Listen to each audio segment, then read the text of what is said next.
Բարև ձեզ հարգելի հայրենակիցներ, ուղիղ եթերում Նոյան Տապանն է, տաղավարում հյուրընկալել եմ Հայաստան խմբակցության պատգամավոր Իրինա Գասպարյանին։ Մեր հետևորդներին հուշեմ, որ Նոյան Տապանի ուղիղ եթերները կարող եք դիտել նաև Նոյան Տապանի պատրոնում, QR կոդը ձեր էկրաններին է։ Բարև ձեզ Տիկին Գասպարյան, շնորհակալ եմ Նոյան Տապանի հրավերն ընդունելու համար։ Բարև ձեզ, ես էլ եմ շնորհակալ։ Այսօր խոսելու ենք, ինչպես դուք հաղորդումից առաջ նշեցիք, ցավոտ թեմայի մասին, թե մարդիկ ինչպես են դառնում թոշակառու, դեռ չենք խոսում, թե թոշակները որքան են, ինչ են, պարզապես ինչպես ենք հասնում այդ թոշակի տարիքին եւ թոշակի անցնելու ժամանակ արդեն գումարը ստանալու համար պետք է որոշակի փաստաթղթեր եւ երբեմն մարդիկ կանգնում են որոշակի դժվարությունների առջև։ Ժամանակին գոյություն ուներ աշխատանքային գրքույկ հասկացողությունը եւ փաստացի աշխատանքային գրքույկը, որտեղ տնօրենի ստորագրությամբ եւ հիմնարկի կնիքով գրվում էր, թե մարդը երբ է աշխատել, երբ է ազատվել։ Հիմա հանդիպում ենք դեպքերի, երբ բացի աշխատանքային գրքույկից պահանջում են նաև տեղեկանքներ հիմնարկներից, որ իրոք մարդը աշխատել է, քաղվածքը հրամանի։ Տիկին Գասպարյան, հարցս հետևյալն է. կան բազմաթիվ հիմնարկներ, որ հիմա արդեն չկան։ Ժամանակին եղել են, բայց հիմա չկա։ Գոյություն է նաև պետական արխիվ տվյալ գործողությունները կատարելու համար։ Հիմա որտեղ է դժվարությունը, որն է այն հիմնական ձեր դժգոհությունը, որի համար մենք այսօր այս հարցը բարձրաձայնում ենք եւ քննարկում ենք։ Ես ասեմ, որ պետական կենսաթոշակների մասին օրենքում հոդված 32, որտեղ ամրագրված է ինչ փաստաթղթեր են պետք եւ որն է հիմնական համարվում թոշակը ձևակերպելու համար։ Եվ շատ տրամաբանության մեջ էր, որ աշխատանքային գրքույկը որպես հիմնական փաստաթուղթ էր ընդունվում։ Սակայն 22 թվականին ԿՊԱ-ականների կողմից բերվել էր փոփոխություն, որտեղ իրենք շտկում են մտցրել այդ հոդվածի մեջ, որ բացի աշխատանքային գրքույկից նաև զուգահեռ պետք է ներկայացվի սոցվճարները կամ աշխատավարձ ստանալը, ինչը իբրև ապացուցում է, որ մարդը աշխատել է։ Ես այդ հարցը բարձրացրել եմ եւ հանդիպել եմ, հարցս ուղղել եմ պարոն Մկրտչյանին։ Իրենք հիմնավորում են այդ մոտեցումը դրանով, որ իբրև սովետական միության ժամանակ կամ 90 թվականներին անկախության տարիներին, այո, հատկապես անկախության տարիներին կեղծիկը շատ է եղել աշխատանքային գրքույկում։ Իրենք փորձում են դա, այսինքն լրացումները կան, որոնք իրականությանը չեն համապատասխանում, պարզապես լրացումներ են եւ դրանց արժեվ արված չեն սոցվճարները եւ այլն։ Սակայն իմ կարծիքով դա անօրինական մոտեցում է, որովհետեւ եթե կա կեղծիկ, եթե դուք դա կարող եք ապացուցել, համաձայն եմ։ Մենք խոսում ենք պատշաճ ձևով լրացված աշխատանքային գրքույկի վերաբերյալ։ Եթե ոչ պատշաճ է, ուզում եք ապացուցեք, որ աշխատել եք, իրավունք ունեք դիմել դատարանում, ինչը օրենքը թույլ է տալի։ Սակայն եթե խոսում ենք պատշաճ ձևով լրացված փաստաթղթերի մասին, то есть աշխատանքային գրքույկի վերաբերյալ, իրենք իրենց ընտրությամբ ինչ որ հավատում են, այս գրառումին կամ չեն հավատում եւ որոշում են կայացնում հարցում անել արխիվ։ Հիմա հարց է առաջանում, արխիվից եկավ փաստաթուղթ պատասխան, որ արխիվը գոյություն չունի։ Հետևաբար, որ փաստաթուղթն է հիմնավոր աշխատանքային գրքույկը, թե արխիվից պատասխանը։ Իրենք հիմնավորում են այդ փաստաթղթով պատասխանով, որ քանի որ արխիվը չկա, զրոյացնում են դա ոչ կեղծ աշխատանքային գրքույկների, այսինքն աշխատանքային գրքույկում լրացվածը կեղծ է։ Եթե արխիվը չեն ասում կեղծ է, սակայն դրանով եթե իրենք չեն հաշվարկում, նշանակում է, որ իրենք մեղադրում են մարդուն քաղաքացուն կեղծիկի մեջ, եթե զրոյացնում են, ասում են արխիվը չկա։ Սակայն ես ասեմ, ես պարոն Մկրտչյանին երբ որ հարցը տվել է ազգային ժողովում, ինքը ազգային ժողովի բեմից խոստովանեց, որ մինչև 2004 թիվը արխիվները հիմնականում չեն պահպանվել։ Ստեղ հարց է առաջանում։ Եթե մինչև 2004 թիվը արխիվները չեն պահպանվել, ինչու եք դուք մարդկանց ես կասեի թալանում, հա, քանի որ տարիները հաշվարկելու, տարիներով հաշվարկվում է գումարը, որը կստանա թոշակառուն։ 5 տարի, 10 տարի, 15, 20 տարի զրոյացնում են մարդկանցից, այդ նշանակում է, որ այդ գումարին համապատասխան, տարիների թվերին համապատասխան, իրենք զրկում են մարդկանց իրենց վաստակած գումարներից։ Նկատի ունեք, որ գուցե արխիվները կամ պարզապես նման հայտարարությունը ձեռնտու է իշխանությանը։ Դուք ասում եք թալանում են քաղաքացիներին։ Ես կասեի, որ իրականում արխիվները չկան, որովհետև եթե հիշում եք այդ մութ տարիներն էր, արխիվները վառել էին, ինչ-որ տենց տեղեկություններ ունեինք որոշ հիմնարկների եւ դա ոնց կարա ընդհանրապես արխիվների համար համաձայն արխիվների մասին օրենքի պատասխանատուն պետությունն է։ Հիմա եւ գործատուի եւ պետության մեջի հարաբերությունն է, սոց վճարումը վճարվել է, չի վճարվել, գրառումը արվել է, չի արվել կամ քաղաքացին եթե արխիվը չկա, որից ինքը բերի փաստաթուղթ, որ ինքը աշխատավարձ է ստացել եւ այդ ամենը բարդում են քաղաքացու վրա։ Իսկ պետության անգործությունը ի վերջո դնում է քաղաքացու սերին եւ քաղաքացին դրանով զրկվում է իր թոշակից, տարիների այդ վաստակից, որ պետք է արդեն, այսպես ասած, վայելի։ Ես ասեմ, որ ընդհանրապես իրավունքի մեջ կա տենց հասկացություն, ոչ իրավական օրենք կամ իրավական օրենք, եթե օրենքն ու իրավունքը համընկնում է ոնց են ասում եթե չի համընկնում օրենքն ու իրավունքը, դա արդեն ոչ իրավական օրենք է։ Տվյալ պահին ենք փոփոխություն են մտցրել 22 թվականին եւ այդ հոդվածը ոչ իրավական օրենք է, քանի որ իրենք բարդում են մարդու վրա, քաղաքացու վրա բարդում են այն իրավունքները, որոնք իրենք պարտավոր չեն, պատասխանատու չեն։ Այսինքն իրենց անգործությունը բարդում են քաղաքացու վրա։ Իսկ այդ մասին տեղյակ է բնակչությունը եւ հատկապես նրանք, ովքեր անցնում են այդ կենսաթոշակին։ Թե հենց այդ փաստաթղթերը հավաքելու ժամանակ են գալիս այդ իրենք դա սկսում են ծանոթանալ, երբ որ փաստաթղթերը ներկայացնում են այդ սոցցառայություններում, որ երբ որ հաշվարկվում է իրենց ստաժը, որի հետ կապված է գումարը, որը իրենք կստանան։ Մարդիկ աստան եւ այն վաղտեն նոր տեղեկանում, որ ինչ որ տարիները զրոյացվում է։ Այսինքն եւ հոգեբանական եւ ֆինանսական զրկանքների հանդիպում քաղաքացին այս պահին։ Ես հանդիպել եմ իմ հարցի արդյունքում, եղավ որ պարոն Մկրտչյանը ասեց հանդիպենք նախարարությունում։ Հանդիպել եմ իր տեղակալներ Դավիթ Խաչատրյանը եւ բաժնեպետը, ով հաշվարկում էր անում։ Երբ որ ես հնչեցեցի այդ հարցերը ու ասի, որ պարտականությունը ձերն է, որպես պետություն, որպես կառույց, դուք պարտավոր եք եւ նաեւ պետությունը ունի պոզիտիվ պարտականություն քաղաքացիների նկատմամբ, եթե ինչ-որ գործառույթ չի կատարել, հետեւաբար պիտի ի օգուտ քաղաքացու հաշվարկվի։ Ինչ ասեց այդ կինը, անունը ճիշտ ասած չեմ հիշում։ Ինքը ասեց, հա, ուզում եք տիպը պետության վրա բարդեք ամեն ինչը, պետությունը մեղք չի, այդ է արդեն։ Ես ասի չհասկացա, ինչ է նշանակում պետությունը մեղք է կամ մեղք չի։ Եթե մեկը ինչ որ հանցագործություն է անում կամ իր գործառույթը չի կատարում, դուք ինչ որ պատասխանատվության է ենթարկվում։ Այո, պատասխանատվության է ենթարկվում։ Բա հիմա պետությունը իր գործառույթը չի արել, արխիվները չի պահպանել։ Քաղաքացիական երկուսի հարց,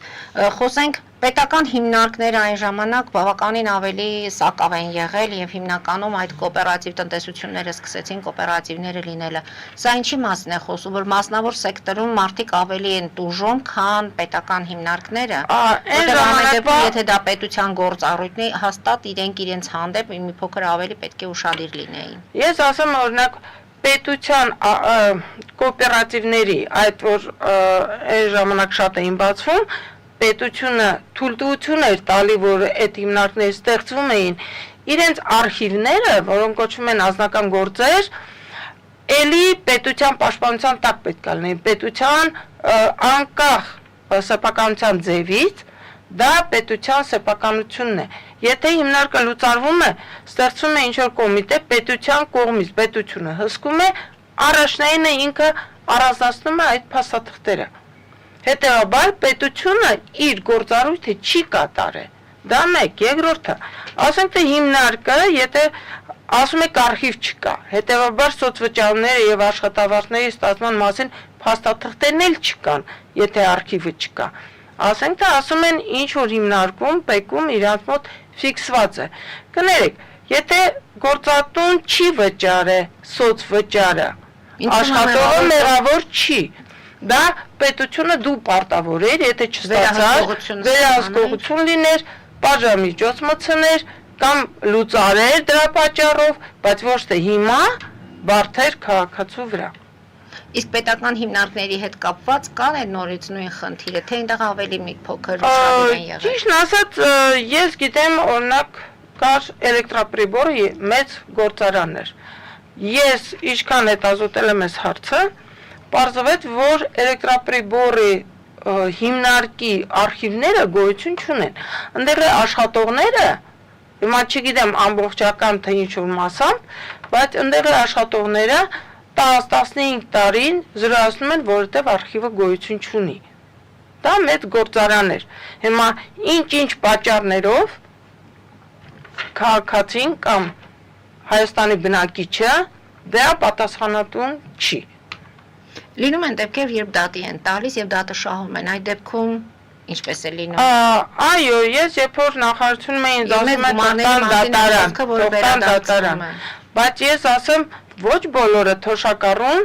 ոչ բոլորը կարող են տալ դատարան։ Այո, դատարան տալսը շահում են, իրանք էլ գիտեն։ Դա արդեն իրենց պետքա զգուշացնի, որ ինչ-որ սխալ են, չէ, սխալուղով են գնում։ Այո, բայց իրանք ընդհանրապես դա իրանց չի լրջացնում, չի զգուշացնում, իրանք ասում են տվեք դատարան։ Բայց կներեք, թոշակառույա, հիվանդա, գումարը ինքներդ գիտեք ինչքան է միջինը 40,000 է, 40-50,000։ Ինքը պետք է ինքնուրույն չի կարա տա, պետք է փաստաբան վարձի, փաստաբանների գները դուք գիտեք։ Ոչ բոլորը կարող են տան, եթե չի կարող տալ դատարան, հետևաբար ինքը տուժում է, որտեղ պետությունը տեր չի կանգնում թոշակառուների։ Ինչ եք առաջարկում դուք։ Ես առաջարկում եմ առաջինը օրենքում այն ինչը չի վերաբերվում բնակիչներին քաղաքացուն,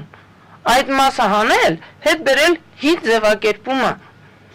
որ դեմ չտան, ասեն նայեք, օրենքում սենց է գրված, Անկախներանից աշխատանքային գրքույկում ճշմարիտ գրանցում է արված, թե կեղծ, այդ ամենի վրայով անցնել, կոպիտ ասած։ Գիտեք ոնց, հիմա եկեք կեղծիկ եղել է պետության իրագործառույթներից մեկն է, որ դա բացահայտի։ Այսինքն այդ պետք է ստուգվել, նորից մեղքը պետության վրա։ Հիմա են ասում, էլի մեղքը պետության վրա է։ Պարոն Մկրտչյանը ասում է այն ժամանակ կեղծիկ է եղել։ Թույլ չտայ։ Հանցագործության մասին հաղորդում տվեք, բացահայտեք, չեք բացահայտել, դուք անմեղության կահավարկածն եք խախտում քաղաքացու։ Եթե դուք չեք կարող ապացուցեք, ո՞նց եք վեկանում զրոյացնում տարիները աշխատած։ Տիկին Գասպարյան, այսպեսի մի հարց, մարդիկ էլ կան, որ երկրից դուրս են եկել այդ ժամանակին եւ այդ աշխատանքային գրքույկները մնացել են գործատուի մոտ եւ գալիս են գործատուն չկա, հիմնարկը չկա, դուք ասում եք հիմնական փաստաթուղթ ընդունել աշխատանքային գրքույկը։ Եթե աշխատողը չի կարողանում Ետ ստանալ իր աշխատանքային գրքույկը, այդ դեպքում որ փաստաթուղթը պետք է հիմք ընդունել։ Ճիշտ ասած, ես ոչ թե ասում եմ, ես եմ ասում, դա ընդունել, դա օրենքով է։ Հին ձևակերպմամբ միայն աշխատանքային գրքույկն է, հիմա նոր ձևակերպմամբ իրանք նաև զուգահեռ ինչ-որ փաստաթղթեր են պահանջում։ Հարցը դառնում է, այո, դա արդեն այն փուլն է, ուրիշ հոդվածով է, երբ որ քաղաքացին կարող է դիմել դատարան։ Ինչ-որ միտեղ իհարկե հիմնարկի հետ կլինի, ինչ-որ մի աշխատած, ինչ-որ տարիները ֆիքսված կլինեն։ Դա արդեն դատարանի միջոցով։ Բայց ես որ հարցը բարձրացրել եմ, պատշաճ ձևով լրացրած ու աշխատանքային գրքույկը քաղաքացիների ձեռնը Դա են Որտեղից եք ասում։ դուք այդ որակավորումը տալի պատշաճ, ինչն է ձեզ հուշում, որ դա պատշաճ է։ Պատշաճ նշանակում է ստուգել եք, թե պարզապես Չէ, վստահում եք։ պատշաճ ձևով համարվում է այն աշխատանքային գրքույկը, որտեղ կա կնիկ, կա Գեղցի ստորագրություն։ դեպքում էլ է եղել կնիքը, երբ ժամանակին Համաձայն եմ, դա են ասում են բարեկամ հարևան այդտեղ Համաձայն եմ, անում, որ դա պարոն Մկրտչյանը ասում է, երբ որ կեղծիք են արել, ավելի պատշաճ ձևով են լրացրել, սակայն էլի դա պետության գործառույթն է։ Թող ստուգեն, այն վաղ չեն ստուգե, այն վաղ չեն հսկե, հիմա եթե թոշակառուն գալիս է, կարող են աբացել, թող աբացեն, չեն կարող աբացել, նորից եմ կրկնում, նախարարությունը ինքը քրեական ինչ-որ մարմին չի, ինքը կարող է հանցագործություն տա, կարող է հարցում տա, կարող է հանցագործության մասին հաղորդում տա, թող սկսեն ինչ-որ բացահայտումներ, բայց ոչ թե իրենք իրենցով որոշում են, որ մարդու են էլ ասեն պաշած ձևով լրացրած, ամեն ինչը կա, դուք ոնց եք աբացում, դա կեղծիք է թե ոչ, հետևաբար դիմեք, թող աբացեն, որ դա կեղծիք է, եթե չեն կարող աբացեն, դատարանում էլ է տենց, եթե ինչ-որ չեն կարող աբացեն, իօքուտ քաղաքացու է։ Այսինքն ոչ թե քաղաքացու վերադրվի այդ վազվզոց, այդ պարտականությունները, քաշքշուկները, այլ պետությունը հենց ինքը զբաղվի դրանով, որտեղ գործերը տալիս են եւ որոշակի ժամանակահատված է, չէ, հարկավոր, որ այդ գործերին ընթացք է տրվում։ Ճշտումն է։ Ես ասեմ, ասած ճշտում մտցնեմ, որ իրենք ոչ թե քաղաքացու վրա են դրել, իրենք ինքներ են այդ կառույցն է դիմում հարցում անում, սակայն քանի որ իրենք սենց ինչ-որ շատ թեթև են դրան նայում, ասենք փաստաթուղթ ստացան, դրա հետևից չեն գնում։ Քաղաքացին արդեն ինքն է ընկնում փորձում գտնել ինչ-որ բան բերել ասել, սա է։ Այսինքն ոչ թե քաղաքացու վրա են դրել, իրենք են անում, բայց հենց այդ երևույթը, որ ստանում են փաստաթուղթ արխիվը չկա, ու իրենք զրոյացնում են տարիները, դա է աննորմալ։ Իսկ դուք առաջարկում եք, որ այսինքն դուք ասելով փաստորեն ձեր խմբակցությանը առաջարկն է։ Խմբակցության առաջարկը չէր, իմ առաջարկն է, ես չեն քննարկել այդ առումով, բայց ես օրինակ առաջարկում եմ, որ քանի որ պարոն Մկրտչյանը հենց ազգային ժողովի բեմից հայտարարեց, որ մինչև 2004-ը հիմնական արխիվների չկան, հետևաբար իրենք այդ սահմանը ոչ թե 92 թիվը դնեն, այլ 2004-ը դնեն,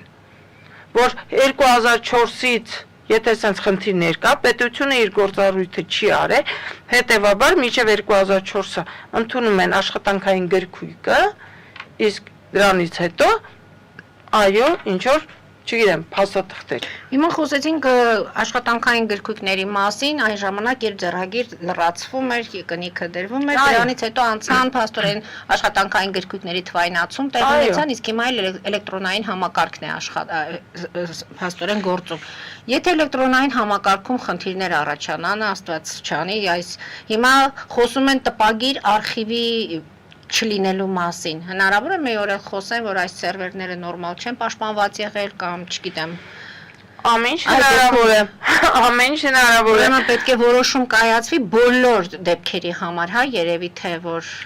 աշխատողը կարողանա քաղաքացին։ Դա պետությունը իհարկե պետք է քաղաքացուն պաշտպանի այդ առումով եւ իհարկե որոշում կայացնի, որ եթե ինչ-որ ֆորս մաժոր է լինում եւ վերանում է սերվերները, այդ դեպքում ինչ քայլեր են ձեռնարկել։ Երբեք փորձելու այս ամենը բարձրաձայնել արդեն։ Ես ասեմ, որ մի քանի անգամ բարձրաձայնել եմ։ Ընդհանրապես ազգային ժողովում այդ հարցը բարձրաձայնում են, որ քաղաքացին լսի։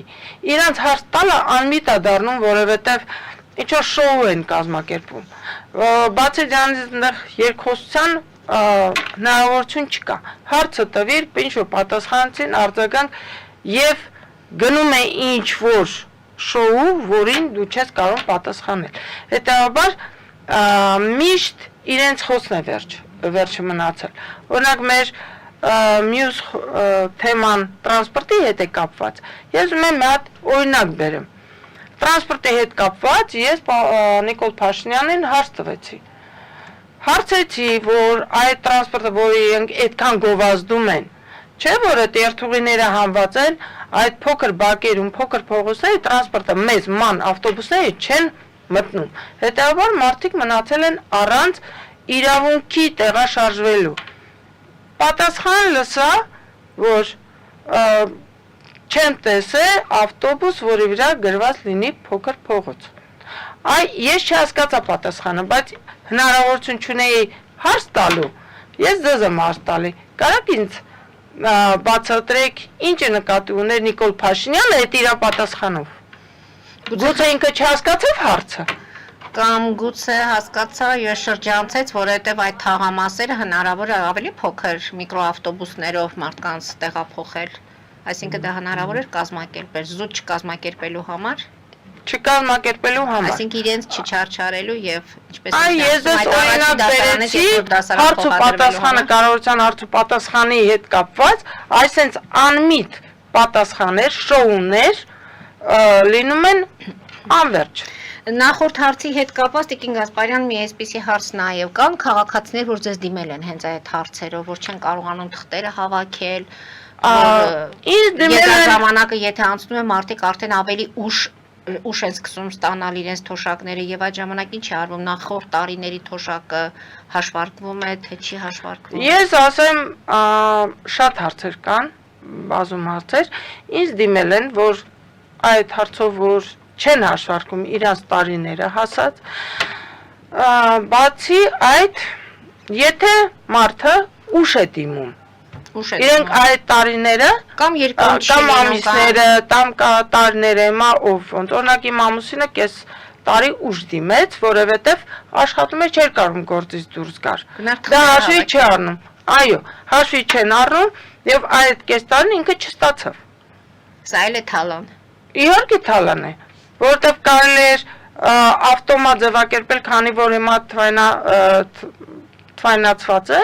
ամեն ինչը։ Կարելի էր ավտոմատ ինչ-որ ցուցակներ կազմել մարդիկ, որոնք 63 տարեկան են լռանում է։ SMS ստանալ, որ դու արդեն հարգելի քաղաքացի հաշվառված ես որպես կեսաթոշակ ստացող անձնավորություն եւ խնդրում ենք քեզ գալ մնացած թղթերը կամ մակագրերը։ Գիտեք ոնց, ասենք, որ քաղաքացուն ինչի՞ չէ, այս մեր 21 դարում եք ամեն ինչ հնարավոր է։ Իր կազմակերպելու հարցը, չէ՞, պետությունը ոնց է ուզում իր, այո, քաղաքացուն ոնց է վերաբերվում, այդ ամենը ցույց է տալի իրենց վերաբերմունքը կոչում են հպարտ քաղաքացի, բայց ցույց է տալի վերաբերմունքը քաղաքացուն։ Տեսեք, հիմա մենք խոսում ենք իշխանության գործառույթներից եւ սխալներն ենք ցույց տալիս։ Ժողովուրդն ասում է, որքան իշխանությունը չի աշխատում, այնքան էլ ընդդիմությունն է պարապ նստած։ Դուք ոչինչ այնտեղ չեք անում։ Միայն իշխանության դիրքերն եք ամրացնում։ Օրինակ այս նմանատիպ խնդիրները բավականին այսօր մենք խոսեցինք միայն այս փոքրիկ թեմայից սկսեցինք, բայց շատ տրանսպորտի հետ կապված եւ այլն։ Ինչու ձեր ձայնը լսելի չի լինում, չեք կարողանում հասնել ձեր նպատակին, ասում եք երկխոսություն չի ստացվում, այդ դեպքում ո՞րն է ձեր դերը այդ ազգային ժողովում։ Նայեք, ես ճիշտն ասած ինձ ոնց այդ հարցը տալիս են ընդդիմությունը ինչ է անում, ես ասում եմ հարցն եմ ձեզ հանրության հարցը հնչեցնում։ Ես միշտ հարց եմ տալի, իսկ քաղաքացին ինչ է արել, երբ որ ընտրում էր, մտածել է, երբ որ ընտրում էր եւ հիմա, ասենք այդ բաշխումը ուժերի ձայների, տենց է, որ իրանցը 71 է, Հովիկ Աղազարյան դուրս եկավ 70, 28, հիմա 28 ձայն է, ասենք Հայաստան դաշինքն է։ 28 ձայնով ոչ մի օրենքը չեն կարում բլոկանել, որ չգնա, չէ՞։ Ոչ մի օրենք, ասենք նախաձեռնությունը, որ բերում ենք, ես էլ եմ տարել, չի անցնում, որտեղ իրենք մեծամասնություն են, հիմնականում ընդդիմության կողմից ներկայացված օրենքները իրենք մերժում են։ Այ օրենքներից մեկը փաստը դուք գիտեք, որ թոշակների բարձրացման վերաբերյալ, որ իրենց ծրագրի մեջ է եւ իրենք չեն իրականացրել, իրենք մերժեցին։ Այսինքն, որ ասում ենք մեր մոտ պարլամենտական երկիր է, ժողովուրդն է տալի այդ իրավունքը եւ ժողովուրդը այդ ձայների բաշխման ձևով հնարավորություն է տալի կամ իշխանական կուսակցություններին կամ ընդդիմությանը հարցեր լուծել կամ չլուծելու։ Ժողովուրդն ասում է այս խնդիրների մասին հիմա որ մենք խոսում ենք, աշխատանքային գրքույկներում կեղծ լրացումները, ժամանակին սոցվճարումները չարվելը, նախկինների ժամանակ է այս բաց թողումը արվել։ Չէ՞ որ այսօր Նիկոլ Փաշինյանի իշխանության ժամանակ կարող ենք փաստել, որ նման խնդիրներ կարծես թե արդեն չկան, բանկային համակարգով աշխատավարձի վճարումները, սոցվճարումների փոխանցումները, դրանք ավտոմատ արդեն արվում են։ Այս ինչի մասին հիմա մենք խոսում ենք այս խնդիրը, նախկինների ժամանակ, նախկիներից եկած խնդիր է։ Այսօր հաստատ արդեն մի քանի տարի, երբ այս թվայնացումը կա, աշխատանքային պայմանագիրը, աշխատավարձի վճարումը, ստվերը կա, բնական է, բայց մարդիկ արդեն այս խնդիրների հետևից, եթե սերվերները ինչ որ խնդիր չառաջանա, չեն ունենա։ Սա նախկիների ժամանակվանից եկած։ Դուք հիմա փաստորեն, դուք եմ ասում նկատի ունենալով, քանի որ ձեր խմբակցությունը մեր կան, այսպես ասած, նախկիններ, այսօր նախկինների սխալների եւ նախկինների անգործության հետևանքով, ինչպես դուք եք ասում, ներկա իշխանությունը շարունակում է թալանել քաղաքացիներին։ Համաձայն չեմ, ասեմ ինչու։ Ինչու։ Ուրեմն միջև այս իշխանությունը, որը 2018 թվականին եկավ, միջև այդ թոշակների ձևակերպման հետ տես խնդիրներ չի բարձրացվել։ Ես ասեմ, որևէտև նորից մենք ասում ենք 2004 թվականից արխիվները չկան։ Հետևաբար մենք որ աշխատանքային գրքույկներում եղել են կեղծ լրացումներ։ Ես ասեմ պետության վերաբերմունքը քաղաքացիների վերաբերյալ։ Ձևակերպումը հոդվածի, նայեք, տենց էր, որ հիմք էր ընդունվում աշխատանքային գրքույկը։ Առանց մեկնաբանության դրան կեղծ լրացումներ են թե այո, սկսենք դրանից, եթե կարելի է հարմար է եղել նախկին իշխանություններին հենց այդ ձևակերպումը, որտեղ չեն էլ վերահսկել։ Ես կասեմ, որ հիմա նախկին իշխանությունները, ես տենց կմեկնաբանեմ, հասկացել են, որ այդտեղ խնդիր է եղել, որ դա իրենց պատասխանատվությունն է, դրա համար իրենք ավելի գրագետ են մոտեցել այս հարցին, խաբելով քաղաքացիներին։ Դա խաբելով չխաբելով նախ իրենք տարիները հաշվարկել են ճիշտ։ Այսինքն ոչ թե քաղաքացիները, նաև պետությանը, որտեղ հարկեր չեն վճարվել, պարզապես գրանցումներ են։ Դա չխորանամ այդ ոլորտ, մենք խոսում ենք հիմա թոշակառուների կամ աշխատանքային գրքույկի վերաբերյալ։ Ճիշտ է։ 18 թվականից այս իշխանությունը դա երևի թե գաղտնիք չի, որ իրենք շատ մեծ պարտքեր են, մեծ ասելը, չէ՞, մեր արտաքին պարտքը։ Հիմա բյուջեն մեր շատ մեծ դեֆիցիտ ունի։ Պարզա, որ բյուջեի լցնելու խնդիր ունեն։ Ինչի հաշվին պետք է լուծեն։ Ժամանակին, որ Նիկոլ Փաշինյանը ասում էր քաղաքացին տուգանքի մատերիալ չի։ Հիմա անցել են ամբողջովին քաղաքացիներին, բնակիչներին քամելու, թալանելու եւ քամելու։ Բոլոր ոլորտներում, եթե դուք մատնանշեք, այդ մոտեցումը կա, այն ժամանակ ընդդիմադիր էին, որոնք ասում էին, որ քաղաքացին տուգանքի մատերիալ չի, իսկ հիմա իրենք ամբողջովին դա թալանում են։ Նախկին իշխանությունները, այո, հասկացել են, ես ասեմ իդեալական ոչ մի համակարգ չկա, ինչ նախկինները հիմիկվա մասին չեմ խոսում, սա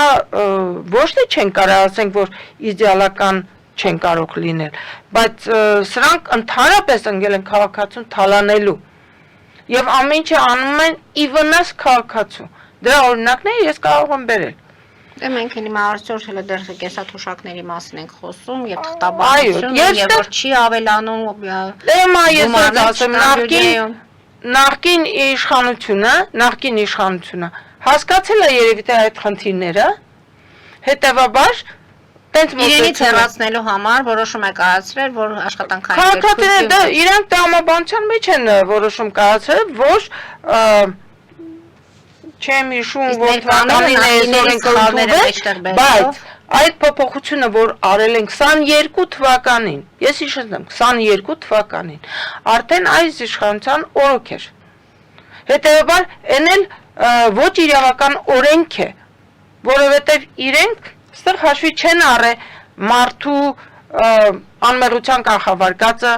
մարդու իրավունքը։ Հիմա ինչ հույս ունենանք, որ այդ կետը կհանվի։ Ես նորից չի Փոխվելու հանվի, եք։ որովհետև ես ինչքան բարձրաձայնել եմ, ինչքան իրենց հետ շփվել եմ,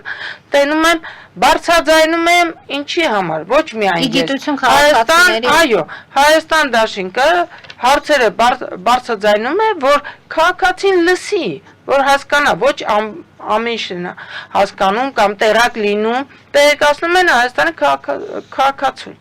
Ես էլ երբ որ հնչեցնում եմ, որ Հայաստանի քաղաքացին իմանա որտեղ է խնդիրը։ Հիմա էլ Իսկ նշում ինչ եմ, որ կարող է անել քաղաքացին։ Ընդհանրապես դատարան ընդդիմությունը, որին քաղաքացին ձայն ընտրել է այդքան թե չի տվել։ ընդդիմությանը, թե իշխանությանը իր իրավունքների, այսինքն քաղաքացին ընդհանրապես պետք է ապրի։ Եվ այդ մնացած իրավունքները, օրենքները Քաղաքացին կարող է։ Ես ասեմ ընտրել ձեզ, են, ազգային ժողովը ընտրվել է ինչի համար։ Եթե ընդդիմությունը հարց է բարձրացնում, դրսի ճնշումը շատ մեծ նշանակություն ունի։ Այդ արտաքին ճնշումը, փողոցի ճնշումը ոնց որ դա է բացակայում։ Մարդիկ հարմարվում են։ Թոշակների հետ կապված նաև կան հասարակական կազմակերպություններ, կա համագործակցություն, որտեղ նրանք էլ են այս խնդիրները բարձրացնում։ Ոչ միայն սա, նաև սպառողական զամբյուղ եւ ստացվելիք գումար նման խնդիրներ։ Համագործակցում Հայաստան դաշինքի պատգամավորները համագործակցում են բոլոր կառույցների հետ, արտաքին։ Ես ասեցի, դուք ասում եք, ինչ անենք։ Ինչ անենք։ Ինչ անենք։ Ես բարձրաձայնում եմ, փորձում եմ բացատրել, տենում եք, փորձել եմ գտել, հետազոտել եմ, գտել եմ ով է այդ փոփոխությունը մտցրել, որովհետև ես գիտեի այս հին տարբերակը, դրա համար զարմանում եմ ինչի են կողքի զուգահեռ ինչով փաստաթղթեր պահանջում։ Ստացվեց, որ իրենք փոփոխություն են մտցրել 22 թվականին։ Չեմ կարծում, որ չեն հասկանում ինչի են մտցրել։ Մտցրել են, որ ես նորից կկրկնեմ։ Նիկոլ Փաշինյանի բառերը։ Այն ժամանակ, երբ որ ընդդիմություններ ասում էր քաղաքացին տուգանքի մատերիալ չի, իսկ սա արդեն, քանի որ իրանք եկել են իշխանության, մարդը դարել է քաղաքացին տուգանքի մատերիալ, եւ ես կասեի իրանք գործում են բանաձևով, որ իշխանությունը կա, խելքի ու բարոյականության կարիք չկա, այս բանաձևով։ Լավ, այս հարցի շուրջ կարծում եմ մենք էլի հանդիպում կունենանք, որտեղ թեման առաջի անգամ բարձրացրեցինք մեր տաղավարում, հետևենք զարգացումներին, հարկ լինելու դեպքում այս թեմային նորից կանդրադառնանք։ Դուք նշեցիք նաև տրանսպորտի հետ կապված ձեր մտահոգությունները եւ երևի թե այդ տրանսպորտի թանկացման ժամանակ դուք ամենաակտիվ падգամավորներից եք, ով հենց Նիկոլ Փաշինյանին էր կոնկրետ հարցերն ուղղում։ Մենք խոսեցինք փոքր ավտոբուսների անհրաժեշտության մասին, որ հիմա թաղամասեր կան, որ բնակիչները ընդհանրապես այդ տեղափոխման հարցը խնդիր է եւ Տիկին Կասպարյան կա հնարավորություն կամ ընդհանրապես հանրությունը կարող է հուսալ, որ ուղևորը ամեն դեպքում դեռ կեժանանա, որտեվ հիմա էլ կարծես թե տեսնում ենք, որ ավտոբուսները մարդիկ բարձրանում են կամ չեն վճարում, կամ եթե շատ լիքն է լինում, ինչպես միշտ չեն կարողանում մոտեցնել հեռախոսները եւ այլն, այդ քայլին էլ չեն գնում, երբեմն բանկային քարտն են մոտեցնում, քանի անգամ չի ստացվում, այսինքն խնդիրները ամբողջությամբ չեն վերացել եւ կա ինչ որտեղ հույս, որ կհասնեք այն, որ նորից տրանսպորտը կլինի 100 դրամ։ Ճիշտն ասած, այդ հույս ասածը կախված է իհարկե ես կկրկնեմ ժողովրդի ճնշումը կարող է ազդել, որովհետև եթե նայեք ժողովուրդը տրանսպորտի հետ կապված բոյկոտը սկսեց եւ ժողովուրդն մեղադրեց ինչ որտեղ ընդդիմությանը, որ իրենց այդ բոյկոտին չպետք է միանան եւ գուցե չմիանային, ավելին կլիներ իրենց հաղթանակը։ Դե բոյկոտին ընդդիմության անդամները Մայր Հայաստանը իրենք ավականի են։ Ավականո անդամները Եվ իրանք են բարձրացրել հարցը։ Իրանք են սկսել այդ շարժումը։ Եվ ինչ անշանակում իրանք միանան, չմիանան։ Քաղաքացիներն են միացել տակցային։ Մի քիչ հակառակ է երևի հարցը տրվում։ Ես օրինակ հանրության հետ որ շփվում եմ, հանրությունը ինքը սկսեց այդ բոյկոտը չվճարելու։ Գուցե եւ չլինեին պաշտոնավոր մարդիկ այդտեղ չլինեն, որտեղ հանրությունը սկսեց եւ նրանց չվստահել։ Մի խոսքով եղավ այս մի քիչ ինստումենտալ գնում է մանիպուլյացիա, որովհետեւ քաղաքապետարանի ավականիները, ոնց որ դուք ասում եք, իրանք անդամներ են, իրենք քաղաքացիներ են, որոնք նաև օգտվում են այդ տրանսպորտից, բայց օգտվում են։ Ես օրինակ պատգամավոր եմ, բայց օգտվում եմ տրանսպորտից։ Վարել չգիտեմ։ Վերջի շրջանում տեսնում ենք ինչ մեքենաներ ունեն, մի խոսքով։ Ես ասեմ ոչ բոլորը օգտվում են տրանսպորտից եւ իրենք որպես Հայաստանի քաղաքացի ձայն ունեն եւ Երևանի բնակիչ ձայն ունեն,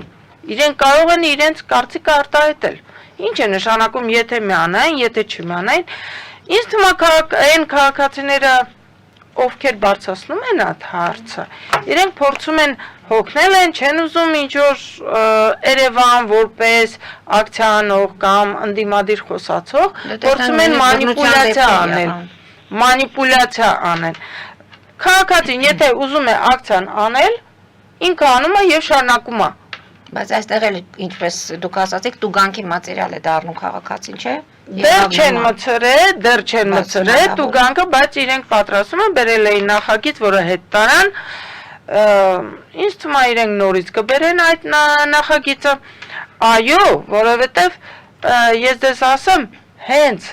այն փաստը, որ իրենք փորձում են ինչ-որ տուգանք մցնել, դա ասում է դրա մասին, որ այդ տրանսպորտի բարելավումը տապալվել է իրենց մոտ։ Տապալվել է, որովհետև եթե դուք բարելավում եք անում, քաղաքացու օգտից եք խոսում, շահերից եք դա անում, ճիշտ է։ Ես կարամ փաստեր բերեմ, որ քաղաքացու շահերից չի նախագծվել դա, կամ ոչ թե նախագծվել կիրառումը շատ վատն է եւ քաղաքացիների իրավունքներն է ոտնահարվում։ Իհարկե մարդիկ բոյկոտ են անելու, իսկ իրենք եթե փորձում են, ես նորից կկրկնեմ, իշխանությունը իրենց ձեռն է, իրենք փորձում են պարտադրել, ընդունել այն ինչ որ իրենք փորձում են կիրառել, այդ դեպքում բաժամիջոց են մտցնում։ Հիմա այստեղ եթե քաղաքացիները շարունակեն իրենց ակցիան բոյկոտը, ոնց ուզում եք դա ձևակերպեք։ Ճնշումը դրսի քաղաքացիների ճնշումը միայն ձեր պայքարը դա քիչ է հասարակության միացում իր պտուղները դեռ մենք հիշում ենք այդ ժամանակ հարցազրույցները եւ փոխքաղաքապետի եւ քաղաքապետի եւ գումարների չափ այնպես էին ներկայացնում ինչ կա որ 800 դրամ Ես ձեզ կարող եմ բերել օրինակ Սուրեն Գրիգորյանի հարցազրույցը Պետրոս Ղազարյանի մոտ ով սենց բացահայտ ասում է, որ 880 դրամը Պետրոս Ղազարյանը հարց է տալի, բայց օրական 880 դրամ մարդը ասենք թե եկել է ինչ-որ ռայոնից, եկել է իր աղջկա մոտ, բարեկամի մոտ, պարզա որ իրիկունն է գնալու, 800 դրամ են վաղ թլը չկար մի ուղևորցի վճարը։ Ինքը ասեց, հա ինչա որ 800 դրամը մեծ բեռ չէ։ Դա Սուրեն Գրիգորյանը։ Ես նաև հարց էի տվել, որ ոչ թե հարց էի տվել, այլ ձևակերպել էի, որ ովքեր են։ Երևի թե հարցը տվել էի, ովքեր են նախագծել այս ծրագիրը։ Այն մարդիկ, որ նույն Սուրեն Գրիգորյանը միլիոնից ավել, միլիոն եւ ավել, չէ՞ աշխատավարձ ունի, իր սեփական մեքենան ունի։ Այն անձինք, ովքեր սրա կողմնակից են, ովքեր են օգտվում տրանսպորտից, ոչ ոք,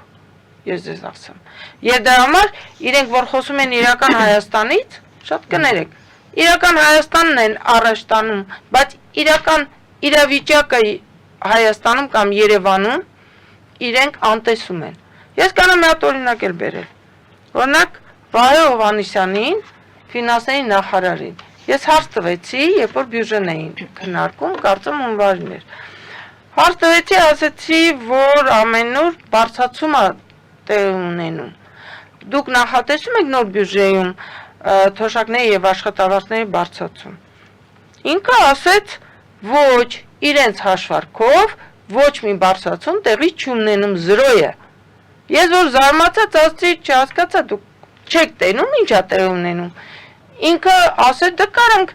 քննարկենք մեթոդաբանության մոտեցումը։ Ես նորից կկրկնեմ, իրենք իրականությունից, իրավիճակից, ինչա քաղաքացու է տեղ ունենում, իրանք կտրված են։ Տիկին Գասպարյան, շնորհակալություն եմ հայտնում այսօրվա հաղորդման համար։ Կարծում եմ կարևոր հարցերի մասին խոսեցինք, հատկապես կենսաթոշակների այդ թղթաբանության հետ կապված։ Հարկ լինելու դեպքում, եթե դուք նոր ասելիք կունենաք, որտեղ սկսել եք ուսումնասիրել, տեսնել որտեղ կան խնդիրներ ինչպես պետք է լուծվի, կհանդիպենք այս տաղավարում եւ ի գիտություն մեր քաղաքացիների ինչ որ նոր բան կլինի, անպայման տեղյակ կպահենք։ Ձեզ եմ շնորհակալ հրավերի համար։ Այսօր այսքանով հարգելի հայրենակիցներ ավարտում ենք, հետևեք զարգացումներին, մնացեք խաղաղությամբ։